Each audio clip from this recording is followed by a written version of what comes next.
Hey, what's up guys, Benny here and welcome to Xbox On. Now, one of the games that I've been looking forward to the most since I first got my hands on it at E3 is Star Wars Battlefront 2, and I've already taken full advantage of my 10 hours of early access through EA Access, so thought we'd make a video giving you some tips to get a head start so you can be the best that you can possibly be and get the most out of your time on the game. So one of the biggest changes in Star Wars Battlefront 2 compared to the original is the inclusion of battle points, which you'll learn from damaging and killing enemies, capturing objectives, and pretty much everything else that you'll do in a multiplayer match. But how you spend those battle points you earn will be key to winning a game, as well as how well you do on the leaderboard. There are a number of things that you can spend battle points on: vehicles, elite troopers, and most importantly of all, heroes, which for me personally is when I've had some of the most fun in Star Wars Battlefront 2 and also give you the biggest opportunity to turn a game around.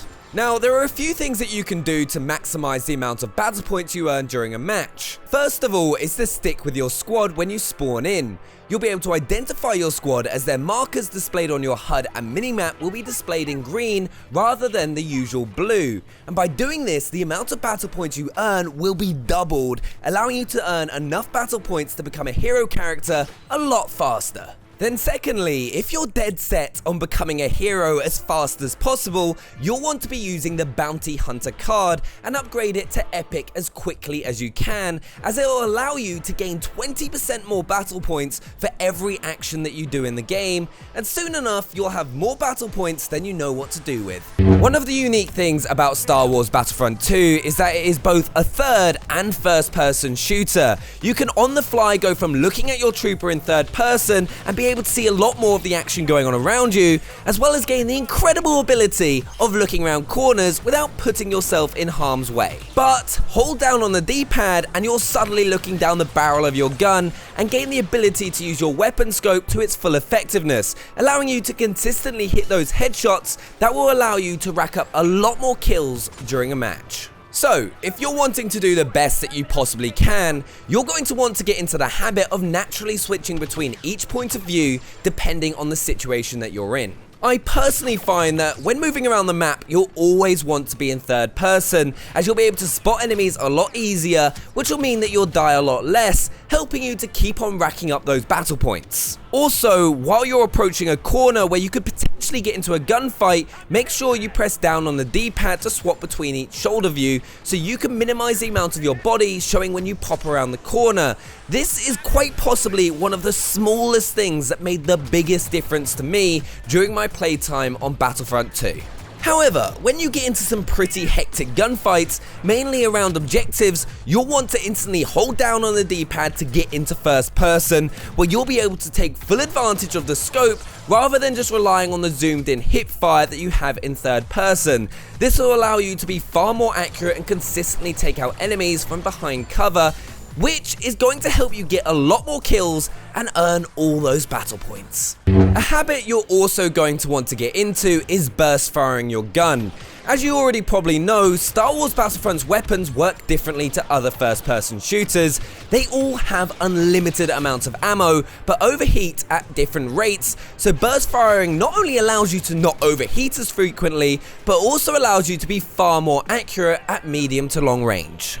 If you just hold down the trigger and don't burst fire, the odds that you're able to consistently hit the enemy is pretty damn low, as there is a fair amount of recoil on the weapons in Battlefront 2. So, you've finally managed to earn enough battle points in game to unlock an elite trooper, a vehicle, or even a hero. However, before you play as them, there is one thing that I cannot stress enough, is that you take a look at whoever you've picked abilities and what button each ability is mapped to, as there is nothing worse after unlocking a hero or an elite trooper and not realize what each ability does and just end up launching yourself off an edge to your death whilst playing as Darth Maul. Trust me, I know. Not only will knowing what all your abilities do stop you from killing yourself, it'll also make you far more effective. You'll be able to get more kills, survive for longer, and hopefully help your team win the game, especially if you're a hero. You can take a look at all the heroes' abilities from the main menu, so you can know exactly what everyone does before even playing a game. As you'll have probably heard, star cards are pretty important in Battlefront 2, with the better cards you have allowing you to perform slightly better in the game, whether that's earning 20% more battle points for everything you do, compared to 10%, which could make the difference of earning a hero or not. Which is why it's important you make the most out of the daily crate login. Every day you're able to go onto Star Wars Battlefront 2 and get a free crate that could give you star cards, credits or crafting materials to help you perform better in the game or get the star cards that you're after. So make sure you don't miss out on that free crate. Now onto the space dogfighting mode Starfighter Assault. So you're cruising along in your shiny spacecraft and suddenly a missile locks onto you. What do? Well, you can actually break free from a missile lock with some deft maneuvering. First, pull back on the left stick to slow down and then turn with the right stick.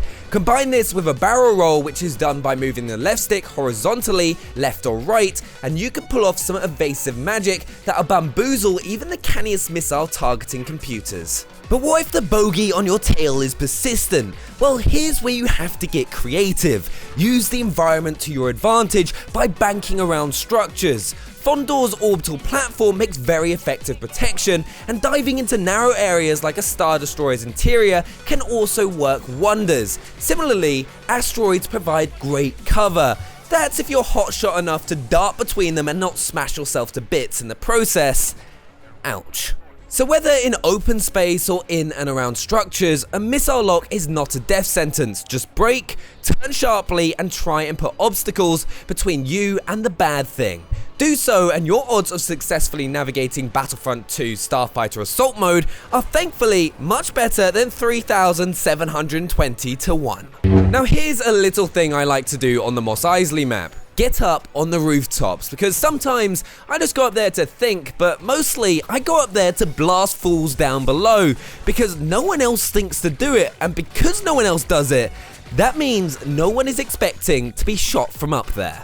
There are numerous staircases leading up to Mos Eisley's rooftop network, and you can hop between houses easily due to the solid flooring, while opponents on the ground busy themselves scurrying between alleyways like little laser-firing rats. You can get the drop on them, and they won't even see it coming. I'll often get several kills from up here before the team even starts shooting at me. And it's always a good thing to diversify your team's firepower.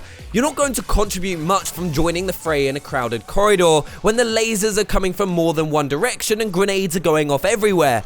However, the enemy team has to work much harder.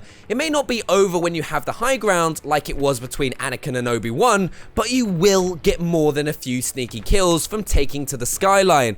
Oh, and Mos Eisley looks gorgeous from up here too, especially on the Xbox One X. As I already mentioned earlier, effective use of battle points can swing a battle. You shouldn't spend them willy-nilly though, because different heroes suit different occasions. Darth Maul, for instance, is far more powerful inside rather than outside.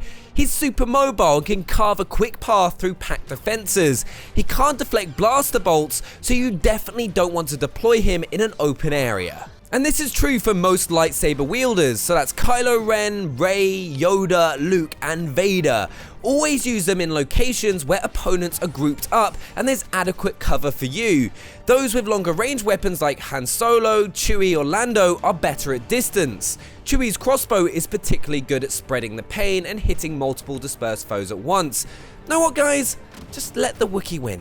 And the same goes for ships. Boba Fett's Slave 1 has a rear-facing gun that's a perfect deterrent to pursuers, and devastating when anyone follows you into a tunnel, so use it when the objective is inside.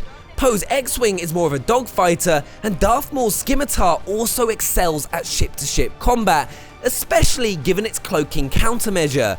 In short, pick the right time to splurge battle points, and think what occasions they're best suited to. Here's some advice for anyone who finds themselves dropping dead for seemingly no reason at all. Watch out for snipers. They're constantly surveying the battlefield through a high-powered scope and can kill you from extreme ranges before you even know they're there. They're not the menace they are in other war games, however. Firstly, a telltale sign gives them away. When you see a small patch of white light, that's a sniper, or, as Battlefront 2 calls them, a specialist. It's meant to be the light glinting off their scope, but really it might as well be a big flashing neon sign saying, "There's a sniper here."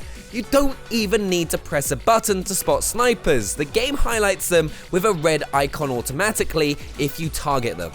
Also, I recommend using the personal shield ability. This is a bubble shield blocking damage in all directions.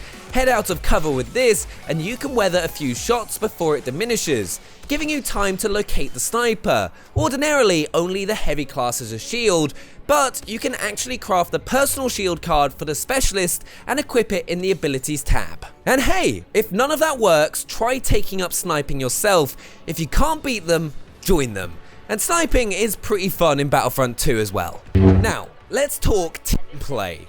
You know how I said you have to stick with teammates? Well, I'm altering the deal, and pray I do not alter it further. Most of the time you'll want to stick close to friendlies. Not only is there safety in numbers, but you double your battle points by fighting in their vicinity. Sometimes though, you have to mix things up. Like when your team is bottlenecked in a corridor. Rather than contribute to the throng of lasers, it's best to cut your losses and try a new approach. As the two teams huddle together in their choke points, try heading off alone and surprising opponents. A surgical hit from the rear is sometimes better than trying to brute force your way through the front door.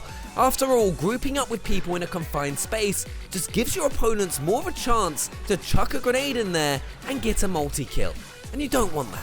Going off alone works equally well in the objective-based strike mode as the more combat-oriented blast mode. Don't throw yourself repeatedly against the same target if it's clear it's not working. Use a less well-guarded route, like I did here on Starkiller Base. This tip is best used in moderation, however. Pick the right time to go wandering, because most of the time you'll simply be an easy target. So there you have it guys, those are our top 10 tips to become one with the Force. Now come to the light side by hitting that like button and subscribing to Xbox On for more on the brilliant Star Wars Battlefront 2, and we'll see you guys next time. Bye!